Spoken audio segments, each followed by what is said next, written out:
अस्सलाम वालेकुम, मैं हूं शाहजेब खानजादा। कल रात पाकिस्तान की अनथक कोशिशों के नतीजे में दुनिया बहुत बड़ी तबाही से बच गई। दुनिया की मईशतें बच गईं, मशरिक़ वुस्ता में लाखों जानें बच गईं। दुनिया भूख, महंगाई, बेरोजगारी और कसाद बाजारी से बच गई। आज सुबह पाकिस्तान, इंडिया, चीन, जापान और साउथ कोरिया के स्टॉक मार्केट्स जो मुसलसल नीचे जा रही थी, अनसर्टेनिटी का शिकार थी, जबरदस्त तेजी के साथ खुली। फिर पूरी यूरोपीय मार्केट्स भी तेजी के साथ खुली और फिर अमेरिकन मार्केट में भी 1200 पॉइंट्स की तेजी देखी गई और दूसरी तरफ तेल की कीमतें 15 से 20% गिर गई। और इस वक्त जंग लड़ने वाले अमेरिका और ईरान समेत जंग से मुतासिर तमाम ममालिक ही नहीं बल्कि सिर्फ चंद ममालिक को छोड़कर पूरी दुनिया ही जंग बंदी कराने की कोशिशों पर पाकिस्तान की सिविल और मिलिट्री क़यादत की तारीफें कर रही है, क्योंकि बहुत कम ऐसा होता है कि आप सालिसी का किरदार अदा करें और जंग लड़ने वाले दोनों फरीक ही आपका शुक्रिया ना अदा करें बल्कि पूरी दुनिया आपकी तारीफें करे। और इससे बड़ी और इससे अच्छी खबर क्या हो सकती है कि आपका मुल्क अमन की तरफ खड़ा हो और उसका किरदार दुनिया को तबाही से बचाने और जंग रोकने का हो। पाकिस्तान की इस कोशिश से मुतालिक वो एक्सक्लूसिव तफसीलात भी हम आपके सामने रखेंगे जो अब तक आपके सामने नहीं आई हैं, और हम आपको बताएंगे कि कैसे पाकिस्तान ने गुज़िश्ता 48 घंटों के दौरान इंतहाई सख्त सिफारतकारी के बाद मुमकिन तौर पर तीसरी जंगे अजीम रोक दी। सदर ट्रंप को ईरान पर बदतरीन बमबारी से रोका और कल रात को ऐसा क्या कुछ होता रहा कि ट्रंप ने ईरान को दी गई अपनी आखिरी डेडलाइन से तकरीबन 90 मिनट पहले ही आर्जी जंगबंदी की पाकिस्तान की तजवीज़ पर इत्तफाक कर लिया। ऐसा क्या हुआ कि ईरान की क़यादत भी अपने सख्त मौक़िफ़ से एक कदम पीछे हट गई और जंग के मुस्तकिल हल पर इसरार करने के बजाय आर्जी जंगबंदी पर इत्तफाक कर लिया जिसे वो पहले मुस्तरद करते आए थे। कल रात को ट्रंप की जानिब से दी गई ईरान में बड़े हमलों की डेडलाइन में जब 5 घंटे से भी कम का वक्त रह गया तो वज़ीर आज़म शहबाज शरीफ ने एक्स पर पोस्ट में दोनों फरीक़ैन से दरख्वास्त की कि वो 2 हफ्तों के लिए हमले रोक दें और मुआहदे के लिए मुज़ाकरात करें। तो इस पोस्ट के फ़ौरन बाद दुनिया की मार्केट्स में हलचल मच गई। वज़ीर आज़म शहबाज शरीफ की पोस्ट के व्यूज़ मिलियंस में चले गए और ये पोस्ट सारी दुनिया के मीडिया की हेडलाइन बन गई। सारी दुनिया ये देख रही थी कि अमेरिका और ईरान पाकिस्तान की इस दरख्वास्त पर क्या रद्द अमल देंगे। सारी दुनिया में यह अंदेशा जाहिर किया जा रहा था कि अगर दोनों में से एक भी फरीक ना माना तो क्या होगा। फिर ये खबरें सामने आई कि अमेरिका और ईरान दोनों इस दरख्वास्त पर संजीदा और मस्बत अंदाज में गौर कर रहे हैं, मगर फिर भी ये अंदेशा था कि कहीं इसराइल इस मुमकिन जंगबंदी में स्पॉइलर का किरदार अदा ना कर दे और कोई मिसकैलकुलेशन ना हो जाए, क्योंकि पहले ही ये खबरें आ रही थी कि अमेरिका में इसराइली लॉबी पूरी कोशिश कर रही है कि सदर ट्रंप जंगबंदी पर इत्तफाक ना करें। हता के खुद नेतन्याहू ने ट्रंप को कहा है कि वो फिलहाल जंगबंदी ना करें। इसीलिए ऑयल मार्केट्स ये निशानदही भी कर रही थी कि अभी भी मार्केट्स में सख्त पैनिक की सूरत हाल है। यानी एक तरफ पाकिस्तान की कोशिशों के नतीजे में मुज़ाकरात में पेशरफ्त की उम्मीद थी, तो दूसरी तरफ इसराइल के किसी मुमकिन स्पॉइलर की वजह से पैनिक था, क्योंकि पहले भी गजा, लबनान, शाम और यमन में जंगबंदी के बावजूद इसराइल ने हमले किए हैं। ऐसे में अहम बात यह है नाज़रीन कि वैसे तो पाकिस्तान ईरान और अमेरिका के दरमियान मुज़ाकरात कराने की काफ़ी अरसे से कोशिश कर रहा था, मगर गुज़िश्ता 48 घंटों में जो कुछ हुआ है वो तारीख़ में याद रखा जाएगा। जो तफसीलात हमने हासिल की हैं वो अब तक सामने नहीं आई हैं और हम एक्सक्लूसिवली आपके सामने रखते हैं कि कैसे ये फ्रेजाइल अमन हासिल हुआ है। अब से तकरीबन 48 घंटे पहले यानी परसों पाकिस्तान की ईरान और अमेरिका के दरमियान मुज़ाकरात की कोशिश किसी अच्छे नोट पर ख़त्म नहीं हुई थी। पाकिस्तान ने दोनों ममालिक के दरमियान सीज़ फायर के यही निकात रखे थे जिन पर कल रात को इत्तफाक हुआ है, मगर परसों मामला बिगड़ गए थे और इन्हीं निकात पर इत्तफाक नहीं हो सका था और सदर ट्रंप की सोशल मीडिया पोस्ट और उनके बयानात डेडलाइन का काउंटडाउन बताने लगे। सदर ट्रंप के आसपास इसराइली लॉबी और ज़्यादा एक्टिव हो गई।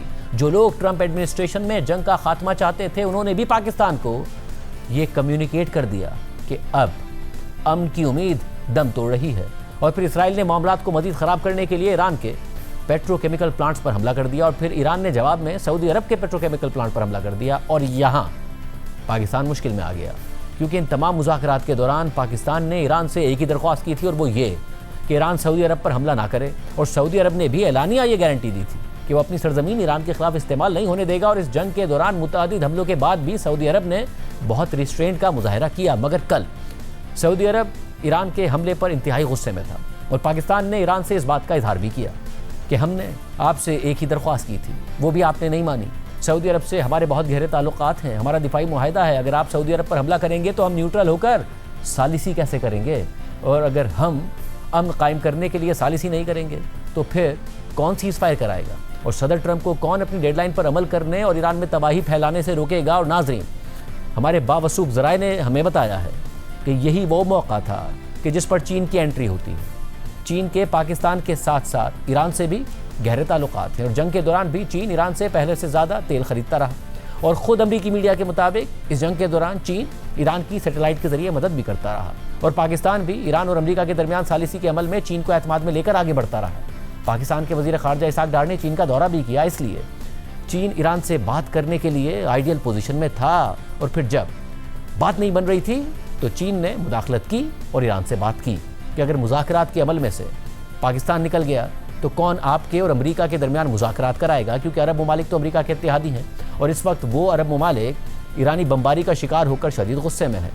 चीन खुद अमरीका का मुखालिफ है, तो सिर्फ पाकिस्तान ही तो है जो इन मुज़ाकरात में एक न्यूट्रल सालिस का किरदार अदा कर सकता है, क्योंकि पाकिस्तान पर ईरान को भी एतमाद है और अमरीका को भी एतमाद है। अरब ममालिक भी पाकिस्तान के दोस्त हैं और चीन और रूस भी पाकिस्तान के दोस्त हैं, तो पाकिस्तान ही तो है जो इस तबाही को रोक सकता है और मुज़ाकरात करवा सकता है, क्योंकि पाकिस्तान के अलावा कौन सा ऐसा मुल्क है जो अमरीका, ईरान, सऊदी अरब, चीन, तुर्की, रूस और दीगर गल्फ ममालिक से बैक वक्त बात कर सकता है। तो पाकिस्तान ही तो है जिस तबाही को रोक सकता है और मुज़ाकरात करवा सकता है, क्योंकि इस वक्त एक तो सदर ट्रंप का कोई भरोसा नहीं है और दूसरा ये कि इसराइली लॉबी उनकी काबीना में बहुत हावी है और फिर चीन की मुदाखलत ने ईरान की सियासी क़यादत के साथ साथ पासदारान इनकलाब को भी कन्विंस करने में अहम किरदार अदा किया और फिर मुज़ाकरात का दरवाज़ा एक बार फिर खुल गया और फिर पाकिस्तान की सियासी और अस्करी क़यादत की ईरानी क़यादत से बात हुई। वज़ीर-ए-आज़म शहबाज शरीफ और फील्ड मार्शल आसिम मुनीर सदर ट्रंप से लेकर नायब सदर जेडी वेंस और नुमाइंदा खुसूसी स्टीव विटकॉफ से राब्ते में रहे। पाकिस्तान की तरफ से ईरान और अमरीकी क़यादत से 2 हफ्ते के सीज़ फायर की दरख्वास्त की गई। ईरान ने पाकिस्तान की दरख्वास्त पर मस्बत रद्द-ए-अमल देते हुए गौर करने का कहा। सदर ट्रंप की इंतज़ामिया में शामिल ऑफिशल्स ने पाकिस्तान से कहा कि अगर पाकिस्तान 2 हफ्ते के सीज़ फायर के हवाले से पब्लिक पोजीशन ले ले तो सदर ट्रंप मान जाएंगे। और फिर वज़ीर-ए-आज़म शहबाज शरीफ ने सोशल मीडिया प्लेटफॉर्म एक्स पर पोस्ट कर दी, मगर फिर वक्त गुजरने लगा। सदर ट्रंप की ईरान पर बमबारी करने की डेडलाइन करीब आने लगी।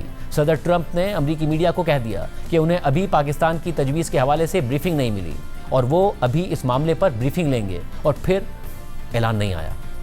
वक्त गुजरने लगा तो पाकिस्तान में इस हवाले से तशवीश बढ़ने लगी कि कहीं वज़ीर जंग पीट हेगसेट समेत जंग की हामी इसराइली लॉबी सदर ट्रंप पर हावी तो नहीं हो गई है, कहीं इसराइली वज़ीर-ए-आज़म नेतन्याहू पर सदर ट्रंप को सीज़ फायर ना करने के लिए कन्विंस करने में कामयाब तो नहीं हो गए हैं।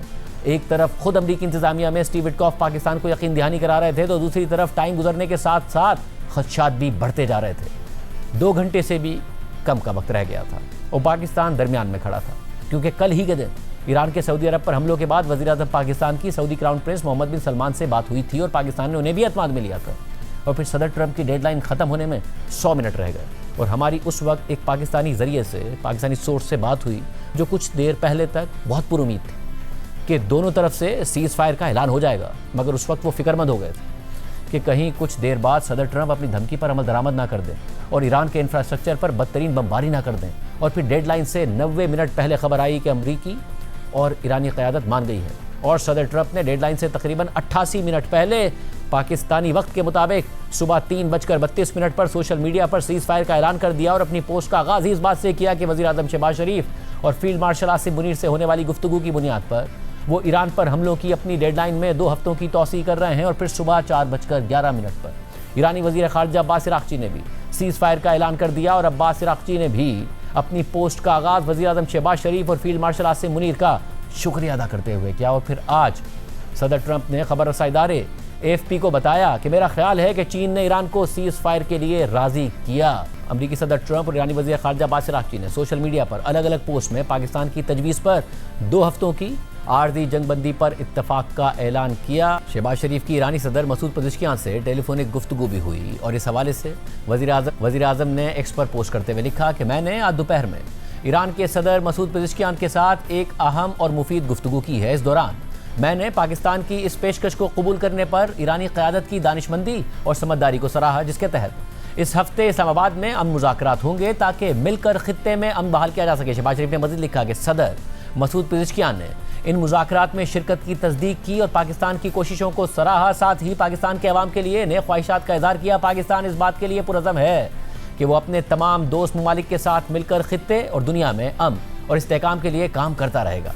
ईरानी सदर मसूद पेज़ेश्कियान ने जुमे को इस्लामाबाद में मुज़ाकरात में ईरानी वफ़द की शिरकत की तस्दीक की है। इस हवाले से ये खबरें भी सामने आई हैं कि ईरानी वज़ीर ख़ारजा अब्बास इराक़ची और ईरान की पार्लियामेंट के स्पीकर मोहम्मद बाक़िर क़ालिबाफ़ मुमकिना तौर पर ईरानी वफ्द की क़यादत करेंगे और अमेरिका की जानिब से भी आला हुक्काम मुज़ाकरात में शिरकत के लिए पाकिस्तान आएंगे। इसके अलावा पाकिस्तान में ईरानी सिफारत खाने के मुताबिक ईरानी वज़ीर ख़ारजा अब्बास इराक़ची ने आज फील्ड मार्शल आसिम मुनीर के साथ एक कॉल में पाकिस्तान के मस्बत और ज़िम्मेदार किरदार की तारीफ़ की, जो जंग ख़त्म करने, खित्ते में अमन व सलामती मजबूत करने और जंग बंदी कायम रखने की मुसलसल और मौसर कोशिशों में नज़र आया। इसके अलावा आज ईरान में टीवी पर जंग बंदी के ऐलान के बाद शहरियों की एक बड़ी तादाद सड़कों पर निकल आई और जश्न मनाया। अब ईरान, अमेरिका और इसराइल के दरमियान आर्जी सीज़ फायर तो हो गया है, मगर इसके बावजूद कहीं कहीं हमले भी हुए हैं, जिससे हकीकत वाज़ेह हो रही है कि अमन और जंग बंदी का यह वक्फा बहुत फ्रेजाइल यानी बहुत नाजुक है। अल जज़ीरा ने रिपोर्ट किया है कि ईरानी ड्रोन्स ने कुवैत, मुत्तहदा अरब अमारात और बहरीन में मुख्तलिफ तनसीबात को निशाना बनाया है, जबकि ईरानी प्रेस टीवी ने रिपोर्ट किया है कि अमरीकी और इसराइली फोर्सेस ने लावान जजीरे पर ऑयल रिफाइनरी पर हमला किया है, जिसके जवाब में मुत्तहदा अरब अमारात और कुवैत पर हमले किए गए। इसके साथ साथ अमरीका ईरान के लिए जंग बंदी के बावजूद सख्त ज़बान इस्तेमाल कर रहा है, अपनी फतह का ऐलान कर रहा है, जबकि ईरान भी अमरीका के लिए सख्त ज़बान इस्तेमाल कर रहा है। दोनों अपनी अपनी जीत का दावा कर रहे हैं और शायद ऐसा करते भी रहेंगे, क्योंकि अगर अमरीका और ईरान ने मुज़ाकरात के लिए इस्लामाबाद आना है तो दोनों ममालिक हाई पोजीशन लेंगे, मगर अगर हमले होते हैं तो ये आर्जी जंग बंदी मज़ीद मुश्किलात का शिकार हो जाएगी। इसके साथ ही इसराइल इस सारी सूरत हाल में स्पॉइलर का किरदार अदा कर रहा है, लबनान पर शदीद हमले कर रहा है और ईरान के साथ जंग बंदी पर भी खुश दिखाई नहीं दे रहा है, क्योंकि इसराइली वज़ीर आज़म नेतन्याहू और इसराइली लॉबी इस सीज़ फायर से पहले भी सदर ट्रंप को कायल करने की कोशिश करते रहे कि ये मुआहिदा ना हो, और माजी में उनका यही किरदार रहा है। और अब अमरीकी अखबार वॉल स्ट्रीट जर्नल के मुताबिक एक सोर्स ने बताया है कि इसराइल बाज़ाब्ता तौर पर ईरान के साथ मुज़ाकरात का हिस्सा नहीं था और इसराइल इस बात पर खुश भी नहीं था कि उसे देर से मालूम हुआ कि मुआहिदा हतमी शक्ल इख्तियार कर गया है और उससे कोई मशवरा भी नहीं किया गया है। एक वाइट हाउस एहलकार के मुताबिक मुशावरत की हद ये थी कि सदर ट्रंप ने जंगबंदी के ऐलान से कुछ देर पहले इसराइली वज़ीर आज़म नेतन्याहू को कॉल की और इस दौरान नेतन्याहू ने जंगबंदी में हिस्सा लेने पर रजामंदी जाहिर की। वॉल स्ट्रीट जर्नल ने मज़ीद लिखा कि मुज़ाकरातकारों के मुताबिक इसराइली एहलकार मुआहिदे की शराइत से खुश नहीं थे, जिसमें लबनान को शामिल करने की तजवीज़ भी शामिल थी, क्योंकि इसराइल ईरान और लबनान को अलग अलग मुहाज समझता है। और नेतन्याहू ने आज सुबह कहा कि मुआहिदे में लबनान शामिल नहीं है, जो सालिस मुल्क पाकिस्तान के बयान की तरदीद है। और आज इसराइली फ़ौज ने कहा है कि उसने ईरान में फ़ौजी कार्रवाइयाँ रोक दी हैं, लेकिन लबनान में हिज़्बुल्लाह पे हमले जारी रहेंगे, जिसके जवाब में ईरान ने भी कह दिया है कि अगर लबनान पर इसराइली हमले जारी रहे तो ईरान जंगबंदी से निकलने पर गौर कर सकता है। सिर्फ यही नहीं, गज़ा में सीज़ फायर हुए तवील अरसा हो गया और वो सीज़ फायर भी सदर ट्रंप ने करवाया, मगर इसराइल मुसलसल वहाँ बमबारी करके निहत्ते अवाम को शहीद करता रहता है और सीज़ फायर के बाद 700 से ज़ायद लोगों को शहीद कर चुका है। शाम में बशारुल असद की हुकूमत चली गई और शाम के नए सरबराह अहमद अश-शरा से सदर ट्रंप ने मुलाकात भी की और उनकी तारीफ भी की और साथ ही शाम पर पाबंदियाँ ख़त्म करते हुए उसके एसेट्स को अनफ्रीज भी कर दिया। मगर इसराइल का जब दिल चाहता है अब भी शाम पर बमबारी शुरू कर देता है। यही हाल लबनान का भी है। माजी में भी इसराइल ने जब चाहा लबनान पर बमबारी की और अब भी कि जब वज़ीर आज़म शहबाज शरीफ ने सोशल मीडिया पर पोस्ट किया कि सीज़ फायर में ईरान के अलावा लबनान और दीगर इलाके भी शामिल हैं और इस पर फौरी अमल होगा, तो इसराइली वज़ीर आज़म नेतन्याहू के दफ्तर से यह बयान आया कि इसराइल अमेरिका और ईरान के दरमियान 2 हफ्ते के सीज़ फायर को सपोर्ट करता है, मगर इस 2 हफ्ते के सीज़ फायर में लबनान शामिल नहीं है। यानी इस आर्जी मुआहिदे की बुनियाद और बुनियादी शर्त के ख़िलाफ़ शुरू में ही इसराइल ने बात कर दी है। इससे पहले गुज़िश्ता साल जून में जब जंग के बाद सदर ट्रंप ने ईरान के साथ सीज़ फायर किया तो उसके बाद भी इसराइल ने ईरान पर हमले किए थे और फिर सदर ट्रंप ने अवामी सतह पर गुस्से का इजहार किया, तो इसके बाद सीज़ फायर नाफिज हुआ। और कल रात को अमेरिका और ईरान के दरमियान सीज़ फायर होने के बाद आज भी सीज़ फायर की खिलाफवर्जियों की खबरें सामने आ रही हैं। दूसरी तरफ कुछ खलीजी ममालिक भी ये नहीं चाहते कि ये मामला इस तरह अंजाम को पहुँचे, बल्कि वो ईरान को सज़ा देना या दिलवाना चाहते थे ताकि उनके लिए मौजूदा ख़तरा हमेशा के लिए ख़त्म हो। इसराइल का करीबी साथी भारत भी इस सारी डेवलपमेंट से खुश नहीं है। ना तो उसे पाकिस्तान का बढ़ता हुआ किरदार हज़म हो रहा है और ना ही इलाकाई और आलमी सतह पर अपनी तन्हाई बर्दाश्त हो रही है। ये ममालिक भी इस जंग बंदी को मज़ीद ख़तरात से दो चार कर सकते हैं। खुद ईरान में भी आयतुल्लाह ख़ामनेई की शहादत और दीगर सीनियर सियासी रहनुमाओं के शहीद हो जाने के बाद क़यादत का खला पैदा हो गया और वहाँ ताकत के एक से ज़्यादा मराकज़ काम कर रहे हैं। ईरान में ताकत और इक़्तिदार का निज़ाम अब वैसा नहीं है जैसा आयतुल्लाह ख़ामनेई की ज़िंदगी में था कि वो सबको मैनेज करते थे। ईरानी फ़ौज और अवाम में गुस्सा भी बहुत है और ईरान में बहुत से लोग ख़ुद को इस जंग के बाद पोजीशन ऑफ पावर में भी महसूस कर रहे हैं। बहुत से गिरोह मकामी सतह पर भी फैसले कर रहे हैं। इससे भी अमन का मौजूदा वक्फा फ्रेजाइल यानी बहुत नाजुक साबित हो सकता है। ऐसे में सालिस के तौर पर पाकिस्तान का किरदार मजीद अहम हो गया है, खासतौर पर अब कि जब उसे मुज़ाकरात की मेज़बानी भी करनी है। इन्हीं खतरात को महसूस करते हुए वज़ीर आज़म शहबाज शरीफ ने एक्स पर पोस्ट में लिखा है कि जंग ज़दा इलाकों के चंद मकामात से जंगबंदी की खिलाफ वर्जियों की इतलात आई हैं जो अमल की रूह को नुकसान पहुंचा रही हैं। मैं निहायत खुलूस और संजीदगी के साथ तमाम फरीक़ैन से अपील करता हूं कि वो तहम्मुल का मुजाहरा करें और तयशुदा मुआहदे के मुताबिक 2 हफ्तों तक जंगबंदी का एहतराम करें ताकि सिफारतकारी को इस तनाज़े के पुरअमन हल की जानिब रहनुमाई का मौका मिल सके। इसके अलावा आज ट्रंप ने जंगबंदी और ईरान से मुतालिक मुतादिद पोस्ट की हैं और एक पोस्ट में लिखा है कि आज दुनिया में अमन के लिए एक बड़ा दिन है। ईरान भी अब अमन चाहता है, वो काफ़ी कुछ बर्दाश्त कर चुका है। इसी तरह बाकी सब भी यही चाहते हैं। अमेरिका स्ट्रेट ऑफ हुर्मुज़ में ट्रैफिक के दबाव को कम करने में मदद करेगा, बहुत मस्बत इकदाम किए जाएंगे और बड़ी मुआशी सरगर्मियाँ होंगी। ट्रंप ने मज़ीद लिखा कि ईरान में अब तामीर नौ का अमल शुरू हो सकता है। हम हर किस्म की ज़रूरी अशिया फराहम करेंगे और वहीं मौजूद रहेंगे ताकि ये यकीनी बनाया जा सके कि सब कुछ ठीक तरीके से हो। मुझे पूरा यकीन है कि ऐसा ही होगा। जैसे इस वक्त अमेरिका में तरक्की हो रही है, वैसे ही ये मशरिक़ वस्ता के लिए एक सुनहरा दौर साबित हो सकता है। जबकि एक और पोस्ट में ट्रंप ने लिखा कि अमेरिका ईरान के साथ करीबी ताउन करेगा और हमारा मानना है कि वहाँ एक निहायत नतीजा खेज़ रजीम चेंज हो चुका है। अब यूरेनियम की अफजोदगी नहीं होगी और अमेरिका ईरान के साथ मिलकर ज़मीन की गहराई में मौजूद तमाम जौहरी मवाद को निकाल कर ख़त्म कर देगा, जिसे B-2 बम्बार तैयारों के जरिए निशाना बनाया गया था। ये तमाम सरगर्मियाँ निहायत सख्त सैटेलाइट निगरानी यानी अमेरिका की स्पेस फोर्स की निगरानी में होंगी। हम ईरान के साथ टैरिफ और पाबंदियों में नरमी के हवाले से भी बातचीत कर रहे हैं और 15 निकात में से ज़्यादातर पर पहले ही इत्तेफाक हो चुका है। मगर साथ ही ट्रंप ने ईरान को असलाह फराहम करने पर टैरिफ आयद करने की नई धमकी भी दे दी है और इस हवाले से एक पोस्ट में लिखा है कि कोई भी मुल्क जो ईरान को फौजी असलाह फराहम करेगा, उस मुल्क की जानिब से अमेरिका को बेची जाने वाली हर चीज़ पर फ़ौरन 50% टैरिफ लगा दिया जाएगा और इसमें किसी किस्म की या इस्तिस्ना नहीं होगा। इस पूरी सूरत-ए-हाल पर बात करेंगे। हमारे साथ मौजूद हैं पाकिस्तान के वज़ीर दिफा ख्वाजा आसिफ साहब। ख्वाजा साहब, बहुत शुक्रिया मुझे ज्वाइन करने के लिए। ख्वाजा साहब, ज़ाहिर एक बहुत बड़ी पाकिस्तान की ने बहुत बड़ा किरदार अदा किया है। दुनिया में पाकिस्तान की तारीफ़ें हो रही हैं, मगर क्या ये दुरुस्त है कि आखिरी वक्त तक ये अंदेशा था कि कहीं इसराइली लॉबी ना हावी हो जाए? सदर ट्रंप खुद अनप्रेडिक्टेबल हैं, ऐसा ना हो कि वो अपनी डेडलाइन पर अमल करते हुए बमबारी कर दें। ये आखिर के 90 मिनट तक अंदेशा बरकरार रहा, जो हमारे ज़राए बता रहे हैं कि ये बात दुरुस्त है? शाहजेब, मेरा ख्याल है कि किसी ज़हन में प्रेसिडेंट ट्रंप के ये ज़रूर था कि ये इसका कोई रास्ता निकल आए, क्योंकि अगर कोई उनका बयान जो है इस किस्म का आता था जो थोड़ा सा आप कह सकते हैं कि एग्रेसिव होता था, तो साथ ही साथ उनके ये भी बयान आता था कि जी कोई रास्ता निकल आएगा और कोई सेटलमेंट जो है वो करीब है। आपने देखा होगा, आप भी फॉलो करते हैं, मैं भी फॉलो करता हूँ, तो इसलिए किसी स्टेज के ऊपर जो है वो दरवाज़े जो है वो बंद कम्प्लीटली नहीं किए गए थे।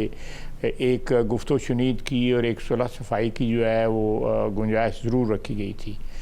लेकिन जो आपने एक सहूनी लॉबी की तरफ या सहूनी जो इस वक्त रियासत है इज़राइल की, उसकी तरफ इशारा किया है, वो डेफिनेटली ये देखें, ये जंग जो है, चाहे वो इज़राइल और ईरान की जंग है या गज़ा के मुसलमानों का जो कत्लेआम है, जेनोसाइड जो है गज़ा के बासियों का, या लेबनान के जो है बासियों का एक कत्लेआम जो है, उसका तो जो एक ये कोई नई बात तो नहीं है। ये पिछले 25, 30, 40 साल से जो है इज़राइल इस चक्कर में पड़ा हुआ है और वो समझते हैं कि इस जेनोसाइड से या इस कत्लेआम से वो अपनी रियासत की जो महफूज होने की वो गारंटी या को अंडरराइट करवा लेंगे।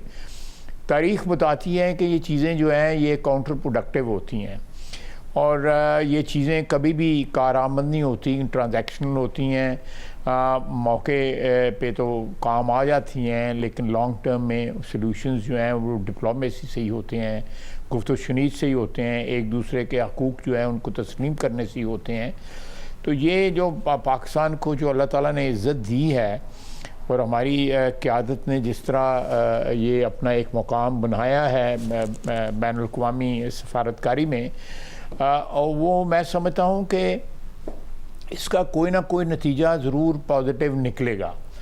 और क्योंकि इसमें चाइना और रूस और इन तमाम ममालिक की भी जो है मर्ज़ी जो है इसमें शामिल है, उनकी तायीद शामिल है। ईरान के लिए दोनों ने जो है जो करारदाद आई थी यूनाइटेड नेशंस में, उसको वीटो जो है वो चाइना और रूस ने वीटो किया था, पाकिस्तान ने एब्सटेन किया था क्योंकि हम एक सालसी का किरदार अदा कर रहे थे। तो मैं समझता हूँ कि किसी भी मौके पे जो प्रेसिडेंट ट्रंप ने जंग में तो जो कुछ हो रहा था वो आपने भी देखा, मैंने भी देखा कि कहीं दरवाजे या पॉसिबिलिटी ऑफ ए ट्रूस जो है उसको फोरक्लोज नहीं किया था। और साहब, और फिर ख्वाजा साहब, ज़ाहिर है कुछ दोस्त ममालिक, पाकिस्तान ने एक बहुत भरपूर किरदार अदा किया है, दुनिया तारीफ़ कर रही है, बट कुछ दोस्त ममालिक के नाराज़ होने की भी खबरें आती रहीं। अब यहाँ से जब अगर अमन की तरफ पाकिस्तान आगे बढ़ता है, अगर पाकिस्तान में ही मुज़ाकरात होते हैं, अभी भी आप समझते हैं कि पाकिस्तान एक नाजुक पोजीशन में है या ऐसा नहीं है? मैं शायद इंशाल्लाह मुझे पूरी उम्मीद है और तमाम फ़रीक़ैन के मफादात भी इसी बात से वाबस्ता हैं कि इस सारे एफ़र्ट का जो है एक मस्बत नतीजा निकले। इससे मेरा ख़्याल है कि कोई नाराज़गी का जिनका आप कुछ ज़िक्र कर रहे हैं मुझे कुछ सिग्निफिकेंटली तो कोई नज़र नहीं आता। सबसे ज़्यादा नाराज़ तो ये हमारा हमसाया भारत है कि ये क्या हो गया है। अदरवाइज़ कोई, मेरा ख़्याल है कोई भी मुल्क जो है जो इस जो जंग पिछले एक सवा महीना जो जारी रही है उसमें गल्फ़ के ममालिक भी, सऊदी अरेबिया भी और ईरान भी, ये सब के सब जो है हमारे राब्ते में थे और हमारे एफ़र्ट्स जो थे उनको कॉन्टीन्यूसली ब्रीफ़ किया जा रहा था, अमेरिका को भी ब्रीफ़ किया जा रहा था। किसी स्टेज के ऊपर किसी ने कोई दरवाज़े नहीं बंद किए या ये जो है किसी किस्म की बदमज़गी खुदा ख़ास्ता नहीं हुई।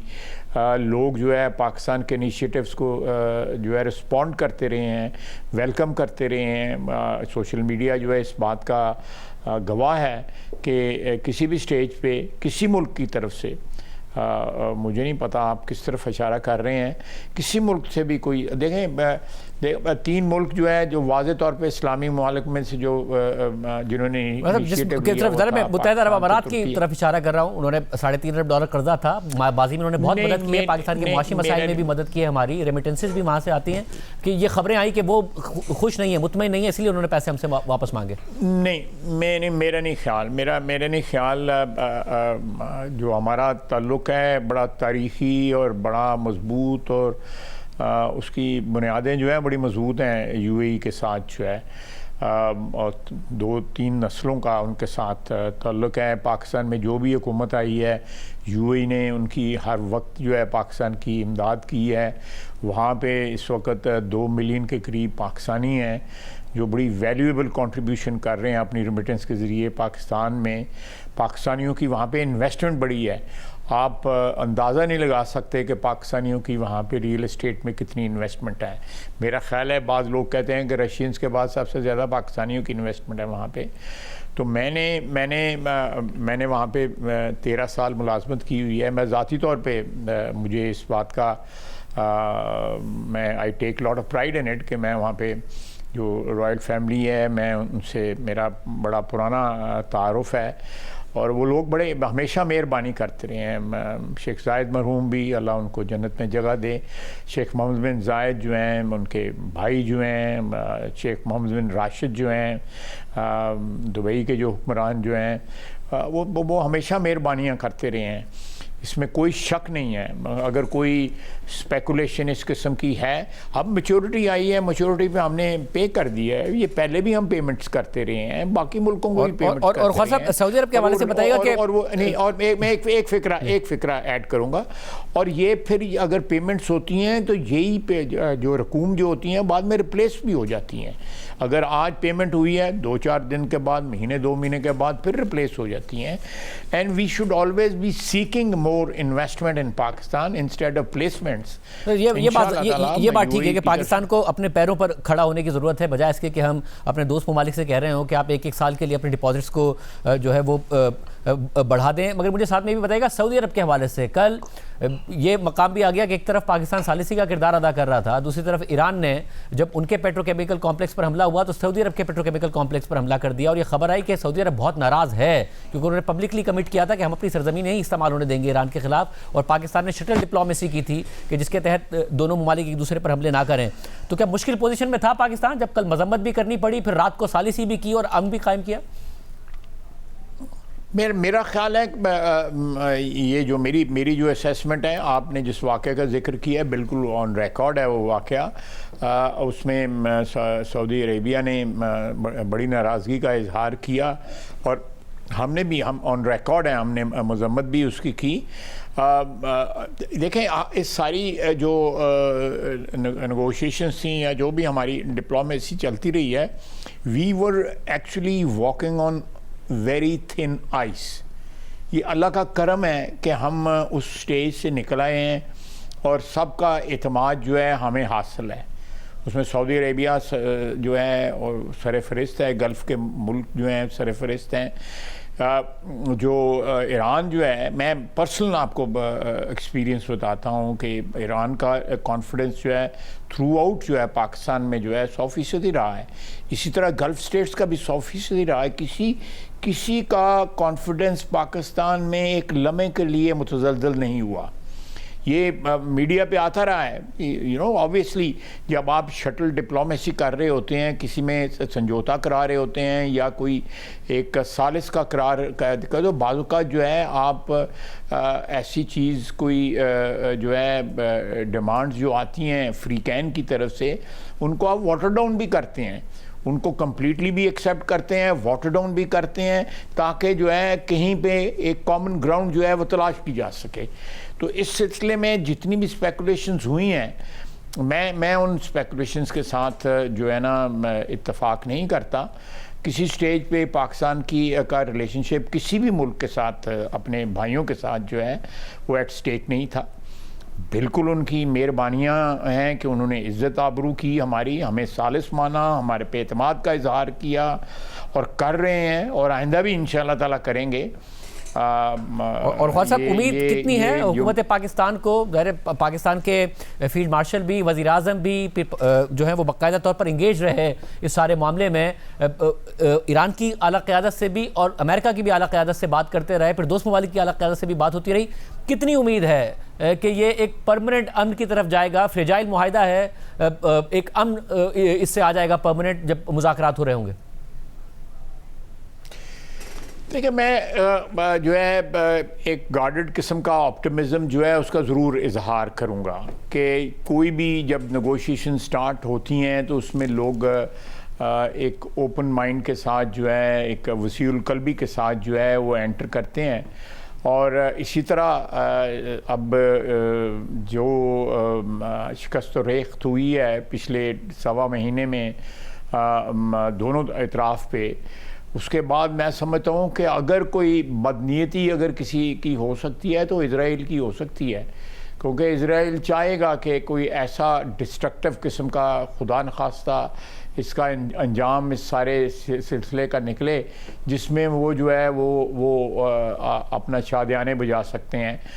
लेकिन इंशाअल्लाह इस तरह हो नहीं रहा। यूनाइटेड स्टेट्स की लीडरशिप भी और बाकी जो लीडरशिप हैं, दूसरे ममालिक की भी लीडरशिप्स जो हैं, जो मैं गल्फ़ कंट्रीज़ की और ईरान की बात कर रहा हूँ, they are all entering into this realm with a very sincere intentions. This is my impression. मैं इसको और मैं इसी को ही वैलिड समझता हूँ, मैं अपने इम्प्रेशन को जो है। बहुत शुक्रिया ख्वाजा साहब की गुफ्तगू आपने सुनी। अमेरिका और ईरान के दरमियान सीज़ फायर पर जहां पूरी दुनिया ने सुख का सांस लिया है और दुनिया को बड़ी तबाही से बचाने पर पाकिस्तान को सराहा जा रहा है, पाकिस्तान की तारीफें हो रही हैं, पाकिस्तान का शुक्रिया अदा किया जा रहा है, तो वहीं दो ममालिक या वहाँ के इंतहा पसंद सियासतदान, सहाफ़ी और अवाम ऐसे हैं जो ना सिर्फ इस जंगबंदी से नाखुश हैं, बल्कि वो इसलिए ज़्यादा तिल मिला रहे हैं कि ये जंगबंदी पाकिस्तान ने क्यों करवाई। ये दोनों ममालिक इसराइल और भारत हैं। और हम पहले भारत की बात करते हैं, जहां अमेरिका ईरान सीज फायर में पाकिस्तान का मस्बत किरदार किसी को हजम नहीं हो रहा है। गोदी मीडिया तिलमिला रहा है। ओपोजिशन और आज़ाद सहाफ़ी मोदी हुकूमत को कड़ी तनकीद का निशाना बना रहे हैं और कुछ हद तक ही सही मगर पाकिस्तान की सिफारती कोशिशों का एतराफ़ कर रहे हैं। पहले तो इंडिया में गोदी मीडिया कहता रहा कि पाकिस्तान की कोशिश कभी कामयाब नहीं होगी। भारतीय हुकूमत पर तनकीद हुई कि पाकिस्तान इतना अहम हो गया और भारत क्यों अमन की कोशिश में गायब है, तो भारतीय वज़ीर ख़ारजा जयशंकर ने पाकिस्तान से मंसूब करके इंतहाई नामुनासिब अल्फाज का इस्तेमाल किया, जिस पर उन पर तनकीद भी हुई। पाकिस्तान ने आर्जी सीज़ फायर करवा दिया तो भारतीय हुकूमत भारत में तनकीद की जद में आ गई है और गोदी मीडिया तिलमिला रहा है। हमें इस बात को लेकर तकलीफ हो रही है, अमेरिका अगर पाकिस्तान को इस तरीके की भूमिका में लेकर आ रहा है तो अमेरिका पाकिस्तान को ये क्रेडिबिलिटी क्यों दे रहा है? अमेरिका अपने सिर पर बिठा रहा है, ये सवाल है। मगर भारत के आज़ाद समझे जाने वाले सहाफ़ी जैसे कि रवीश कुमार, अभिसार शर्मा और अशोक कुमार पांडे ने अपने वीलॉग्स में मोदी हुकूमत को तनकीद का निशाना बनाने के साथ साथ पाकिस्तान के किरदार का एतराफ़ किया। ट्रंप ने कह दिया कि 2 हफ्ते के लिए बमबारी टाल रहे हैं। अमेरिका के राष्ट्रपति ट्रंप पहली ही लाइन में पाकिस्तान के प्रधानमंत्री शहबाज शरीफ और फील्ड मार्शल आसिफ मुनीर का जिक्र करते हैं। पाकिस्तान के प्रधानमंत्री शहबाज शरीफ ने ईरान और अमेरिका की बातचीत को इस्लामाबाद टॉक्स कहा है। शहबाज शरीफ के ट्वीट में अपने फ्रेंड्स के बीच बीबी कहे जाने वाले नेतन्याहू का जिक्र तक नहीं है। हो सकता है शहबाज शरीफ का अगला पोस्ट 400 शब्दों का हो और ट्रंप का 15 अक्षरों वाले एक शब्द का। कॉन्ग्रेचुलेशंस, क्योंकि इटली के पूर्व प्रधानमंत्री ने पाकिस्तान को नोबेल प्राइज देने की बात की है। ईयू की अध्यक्ष ने पाकिस्तान का शुक्रिया अदा किया है। जर्मनी के चांसलर ने पाकिस्तान की तारीफ की है। गोदी चैनलों को मत देखा कीजिए, कौन कौन सी शर्तें हैं 10 बातें बता बता कर आपको पका देगी। पाकिस्तान आज डिप्लोमेटिकली नरेंद्र मोदी से बहुत आगे निकल गया और ये 70 सालों के इतिहास में पहली बार हुआ है कि जो विश्व गुरु बन रहे थे, इतनी बड़ी लड़ाई में, इतने बड़े समझौते में उनको कोई पूछने वाला नहीं। पाकिस्तान ने एक डिप्लोमेटिक जीत हासिल कर ली। अगर आज की डेट में आप देखें तो पाकिस्तान चाइना के भी करीब है। कहा जा रहा है कि चाइना ने इसमें बड़ा रोल निभाया है। पाकिस्तान अमेरिका के भी बहुत करीब है। पाकिस्तान सऊदी अरबिया के बहुत करीब है और पाकिस्तान ईरान के भी करीब पहुंच गया। और अगर इसी के बनिस्बत आप देखें तो हिंदुस्तान ने क्या किया? हमारे मुल्क के जो वजीर आजम हैं उन्होंने क्या किया? वो पहले पहुंच गए, जंग से ठीक पहले पहुंच गए इजराइल। वहां के कनेसेट में खड़े होकर कहे आए कि हम इजराइल के साथ हैं। उसके बाद ईरान के ऊपर जब अमेरिका और इजराइल ने अटैक किया तो खामोश रहे। खामनेई साहब को शहीद किया गया तो खामोश रहे। बच्चों को मारा गया, मीनाब में इतनी लड़कियों को मारा गया तो नरेंद्र मोदी खामोश रहे। पाकिस्तान की पहल पर यह सब हुआ है, यानी कि इस पूरे मामले में पाकिस्तान एक बहुत ही ताकतवर रीजनल प्लेयर के तौर पर उभरा है और यह भारत के लिए एक अच्छी खबर नहीं है। अब सबकी निगाह है शुक्रवार यानी फ्राइडे को, जब पाकिस्तान में दोनों पक्षों के बीच बातचीत होगी। ईरान जंग का सीज फायर पाकिस्तान करा रहा है और मोदी सरकार हाथ मलती रह गई है। क्या ये नए भारत की वो कूटनीति है जिसका ढिंडोरा पूरी दुनिया में पीटा जा रहा था? आज सवाल बहुत सीधा है। इस पाकिस्तान को हम दुनिया के नक्शे पर अलग थलग करने लगे चले थे, वो अचानक अमेरिका और ईरान के बीच शांत दूत कैसे बन गया? और क्या पीएम मोदी की निजी विदेश नीति, दोस्ती वाली विदेश नीति, गले मिलने वाली विदेश नीति, हंसने वाली विदेश नीति इस बार भारत को ही भारी पड़ गई? मारूफ सहाफ़ी सुशांत सिंह ने लिखा है कि अमन को हमेशा वेलकम किया जाना चाहिए, चाहे ये कोई भी कराए। अफसोस इस बात का है कि एक मगरूर हुकूमत और निज़ाम की गलत पॉलिसियों और तरजीहात की वजह से भारत कितना कमज़ोर हो गया है। क्या अब भी किसी को जवाबदेह ठहराया जाएगा या पाकिस्तान पर तनकीद करना ही सिफारतकारी के लिए काफ़ी समझा जाएगा?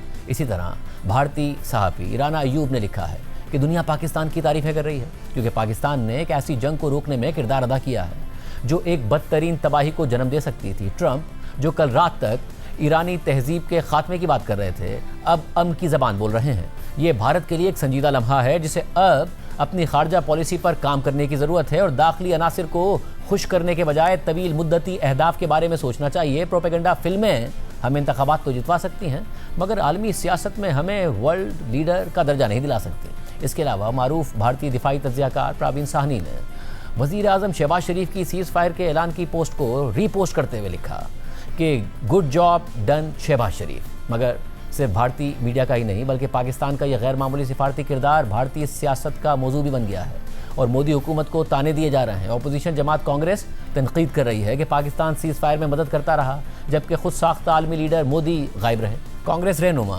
सुप्रिया श्रीनाथ ने कहा कि यह भारत के लिए परेशानी की बात है कि पाकिस्तान ग्लोबल पॉलिटिक्स का खिलाड़ी बना हुआ है और भारत पूरे मंजरनामे से गायब हुआ है।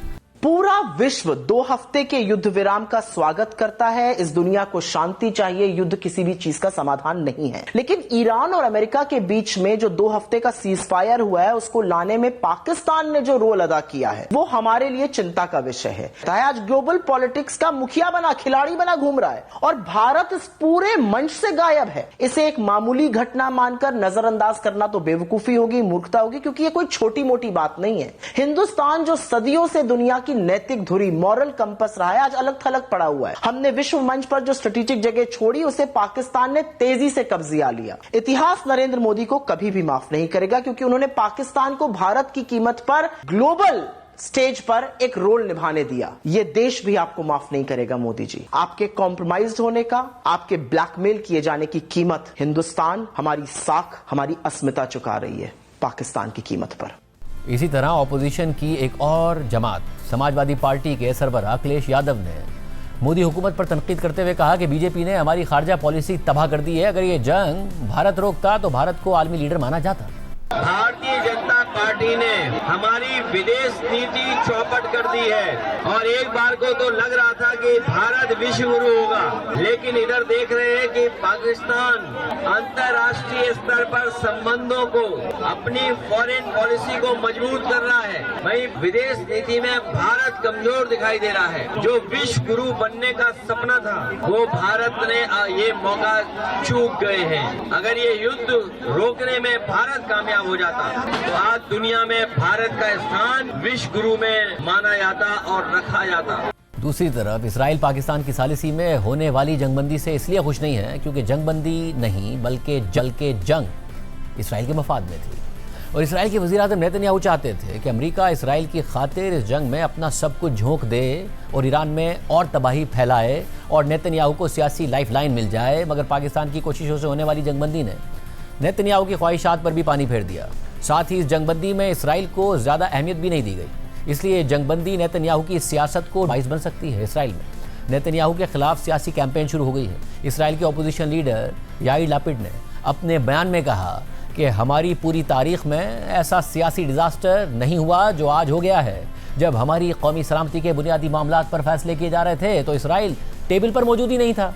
इसराइली फ़ौज ने वो सब कुछ किया जो उससे करने का कहा गया। इसराइली अवाम ने साबित कदमी दिखाई, लेकिन मुल्क के वज़ीर-ए-आज़म नेतन्याहू पॉलिटिकली और स्ट्रेटेजिकली नाकाम हो गए हैं और वो अपने ही मुकर्रर करदा अहदाफ में से एक भी हदफ हासिल ना कर सके। नेतन्याहू के गुरूर, गफलत और नाक़िस स्ट्रेटेजिक प्लानिंग की वजह से होने वाले सियासी और स्ट्रेटेजिक नुकसान का इजाला करने में इसराइल को बरसों लग जाएंगे। इसी तरह गुज़िश्ता रात सीज़ फायर का ऐलान होने से पहले भी Israeli opposition leader Yair Lapid वज़ीर-ए-आज़म नेतन्याहू और उनकी हुकूमत को कड़ी तनकीद का निशाना बना रहे थे। उन्होंने अपनी एक पोस्ट में लिखा कि नेतन्याहू उस वादे से पीछा नहीं छुड़ा सकते जो उन्होंने इसराइली अवाम से किया था और ये स्ट्रेटेजिक विक्ट्री का वादा था। उस वादे का क्या हुआ? इसराइली अपोजिशन लीडर ने मजीद लिखा कि स्ट्रेटेजिक विक्ट्री का मतलब है रजीम चेंज, एटमी हथियारों के खतरे का खात्मा, बैलिस्टिक मिसाइल्स के खतरे का खात्मा, हिजबुल्लाह को कुचल देना, ईरान के मुआशी इंफ्रास्ट्रक्चर की तबाही। स्ट्रेटेजिक विक्ट्री का मतलब है कि रियाज में सऊदी अरब, मुत्तहिदा अरब अमारात, बहरीन और मिस्र के साथ एक ऐसे इजलास में जंग के खात्मे का ऐलान होता जो ईरान के खिलाफ एक मिलिट्री और मुआशी इत्तेहाद की शक्ल इख्तियार करे। स्ट्रेटेजिक विक्ट्री का मतलब होता कि लबनानी हुकूमत के साथ एक ऐसा सियासी मुआहिदा होता जिसके जरिए वो हिजबुल्लाह से लड़ाई में इसराइल के साथ शरीक हो जाए। मगर इनमें से कुछ भी नहीं हो रहा है। Israeli opposition leader Yair Lapid ने मजीद लिखा कि वो इसराइली शहरी जो रात में 2 दफ़ा शेल्टर्स की तरफ दौड़ता है, वो नेतन्याहू से ये पूछने का हक रखता है कि ये अहदाफ क्यों हासिल नहीं हो पाए। हमें जंग के दौरान वज़ीर-ए-आज़म के काम के माहौल पर संजीदा शुकूक हैं। हम इस बात पर भी शक करते हैं कि जंग से पहले और जंग के दौरान अमेरिका को कौन सी मालूमात दी गई और हम इसकी कीमत अदा करने वाले हैं। प्रोग्राम में एक ब्रेक शामिल करते हैं। नाज़रीन, इस वक्त खबर आ रही है कि पाकिस्तान में अमेरिका की तरफ से जो मुज़ाकरातकार आएंगे वो स्टीव विटकॉफ यानी कि सदर ट्रंप के नुमाइंदा खुसूसी और नायब सदर जेडी वेंस हो सकते हैं। जेडी वेंस जो कि इस जंग के शुरू से खिलाफ बताए जाते हैं कि वो इस बात से इत्तफाक नहीं कर रहे थे। मगर इस सब के दरमियान इस सब के दरमियान कि अमेरिका की तरफ से कहा जा रहा है कि उनका वफ्द आएगा, इसराइल ने पूरी कोशिश की है कि ये मामला डीरेल हो जाए और लबनान पर उन्होंने जंगबंदी की है। हालांकि जंगबंदी का जो मुआहदा है उसकी शिक है और वो उसके तहत इसराइल ने इस बात की पासदारी करनी है कि लबनान पे भी हमला नहीं किया जाएगा। मगर पहले वज़ीर आज़म पाकिस्तान ने पोस्ट किया कि इस मुआहदे का हिस्सा है कि ईरान के साथ साथ लबनान पर भी हमला नहीं किया जाएगा, मगर फिर इसराइली वज़ीर आज़म के दफ्तर से पोस्ट किया गया कि इस मुआहदे में लबनान शामिल नहीं है और फिर लबनान पर बमबारी इसराइल की तरफ से शुरू कर दी गई, ये कहकर कि ये तो मुआहदे का हिस्सा नहीं है। और इसके जवाब में ईरान ने भी कह दिया है कि अगर लबनान पर इसराइली हमले जारी रहे तो ईरान जंगबंदी से निकलने पर गौर कर सकता है। साथ ही ये खबर सामने आई कि ईरान ने लबनान पर हमलों के पेश नज़र स्ट्रेट ऑफ हुर्मुज़ को बंद कर दिया है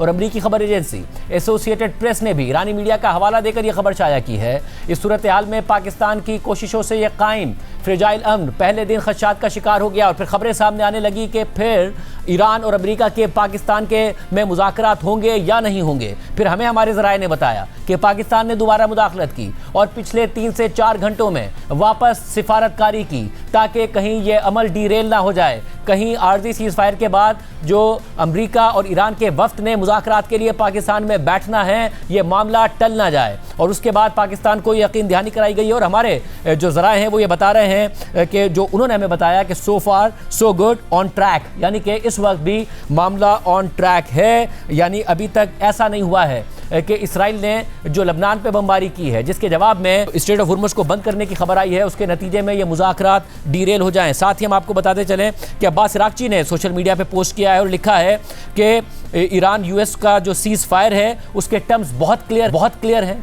बहुत वाज़े हैं और उसके तहत अमेरिका को इस बात का इंतखाब करना है कि या तो वो सीज़ फायर का इंतखाब करे या फिर इसराइल की तरफ से जो एक मुसलसल जंग है उसका इंतखाब करे, दोनों नहीं हो सकते हैं, अब्बास इराक़ची का कहना है। और उन्होंने मज़ीद लिखा है कि दुनिया देख रही है कि किस तरीके से लबनान में खूनरेज़ी की जा रही है, बॉल अमेरिका के कोर्ट में है कि वो डिसाइड करे, क्योंकि दुनिया देख रही है कि अब अमेरिका अपनी कमिटमेंट्स को पूरा करता है नहीं करता। व्हाइट हाउस की तर्जुमान ने कंफर्म कर दिया है कि ट्रंप अपनी मुज़ाकराती टीम इस्लामाबाद भेज रहे हैं। मुज़ाकराती टीम में जेडी वेंस जो कि अमेरिका के नायब सदर हैं, स्टीव विटकॉफ और जेरेड कुशनर शामिल होंगे। मुज़ाकराती टीम हफ्ते की सुबह इस्लामाबाद में बातचीत करेगी। ये बहुत अहम खबर सामने आ रही है। क्या व्हाइट हाउस की तर्जुमान की तरफ से कहा गया है, खुद देखिए।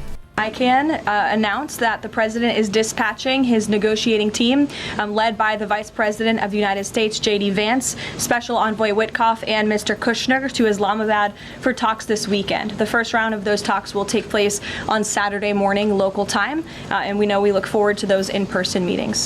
यानी बात वाज़ेह नज़र आ रही है कि इसराइल की लबनान पर बमबारी के बावजूद मामला डीरेल नहीं हुए हैं। पाकिस्तान ने भी इंटरवीन किया है, ईरान का वफ्द भी आएगा, ये खबरें भी सामने आ रही हैं। बहुत आला सतह का वफ्द अमेरिका की तरफ से आ रहा है। किस तरीके से मामला आगे बढ़ेंगे, हमारे साथ मौजूद हैं कामरान बुखारी साहब। बुखारी साहब बहुत शुक्रिया मुझे ज्वाइन करने के लिए। बुखारी साहब, आर्जी अमन कायम हो गया मगर फ्रेजाइल अमन ये लगता है, जाहिर है आज भी ईरान के ऊपर लवान जजीरे पर हमले हुए और ईरान ने कुवैत, यूएई और बहरीन में हमले किए हैं। इसराइल कह रहा है कि वो लबनान की हद तक नहीं पासदारी करेगा और वहाँ हमले कर रहा है।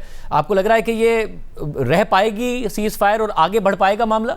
देखिए, वायलेशंस तो होते हैं सीज़ फायर्स के, जब भी इस किस्म का कोई जो है मामला हो, जब भी कोई नई सीज़ फायर की जो है वो सूरत हाल जब रूनुमा होती है तो अचानक तो तमाम तरफ से बंदूकें जो है वो खामोश नहीं पड़ जाती हैं। तो आई थिंक ये एक कुदरती अमल है, लेकिन जहाँ तक मैं देख रहा हूँ मुझे नहीं लगता कि अमेरिका, ईरान दोनों में से कोई अब जो है वो मज़ीद कोई, अनलेस के कोई ब्रेक डाउन हो जाए कि मज़ीद किसी किस्म की भी जो है वो जंगी हालत में दोबारा जाना चाहते हैं। जैसे मैंने आपके शोज़ में पहले भी अर्ज़ किया था कि ईरान के लिए ये मामला एग्जिस्टेंशियल है, इसी वजह से वो पाकिस्तान की वसातत से मेज़ पे आया है। और अमेरिका के लिए भी सदर डोनाल्ड ट्रंप और उनकी जमात के लिए जो है पॉलिटिकल और इकोनॉमिक क्लॉक जो है दोनों टिक कर रही हैं।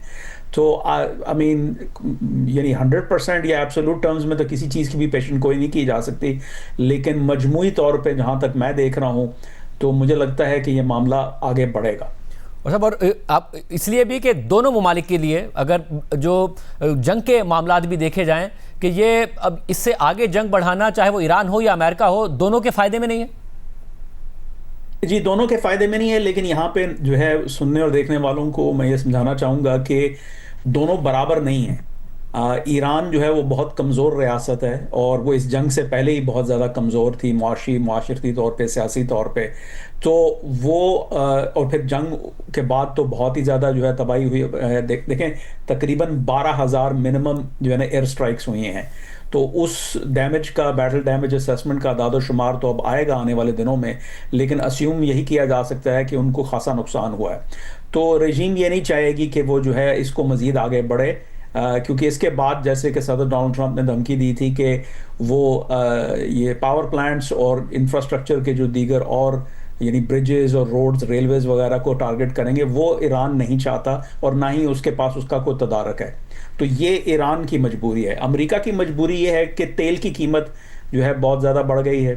अमेरिका के अंदर जो है वो गैस पंप के ऊपर लोग ज़्यादा पैसे दे रहे हैं, इलेक्शन सर पे है, ऊपर से ये जंग कोई वो अपना पॉपुलर नहीं है। तो और ये बहुत बड़ा गैम्बल है, यानी जो सदर डोनाल्ड ट्रंप ने किया है, तो उसमें अब जाहिर है वो जीतना चाहते हैं, हारना नहीं चाहते। तो अपना जो ताकत का इस्तेमाल है वो कैलिब्रेट करके किया जाता है। और फिर ऐसे में ज़ाहिर है जो इसराइल है उसके अपने ऑब्जेक्टिव्स थे, वो नहीं चाहता कि ईरान किसी भी तरीके से ख़तरा हो। डिमांड्स बहुत ज़्यादा थी कि प्रॉक्सीज़ की सपोर्ट मुकम्मल ख़त्म हो, जो बैलिस्टिक मिसाइल सिस्टम है वो ख़त्म हो। अब ये अचीवमेंट अगर नहीं हो सकी है तो इसराइल मानेगा या हमें ये नज़र आएगा कि परमानेंट सीज़फायर नहीं हो पाएगा इसराइल की वजह से?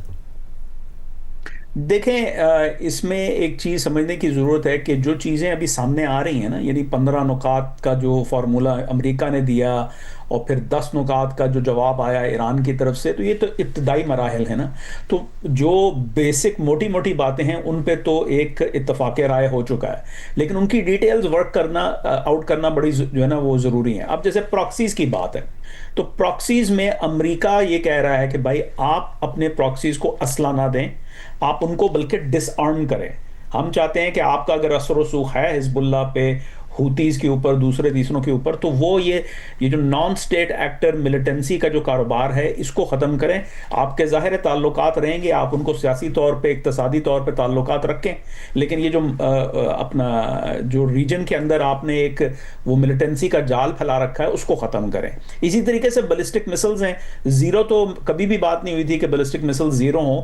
सवाल ये है कि भाई जो है आप हमें कुछ कॉन्फिडेंस दें कि आप आइंदा दोबारा इस तरह के काम नहीं करेंगे, ये जो बैलिस्टिक मिसाइल्स आपने दागे हैं और वगैरह वगैरह। और फिर न्यूक्लियर एनरिचमेंट पे तो I think it's very clear कि वो मामला जो है वो एक्सेप्ट कर लिया ईरान ने कि भाई वो जो एनरिचमेंट है उसकी कैपेबिलिटी वो उनको वो गिव अप करनी पड़ेगी।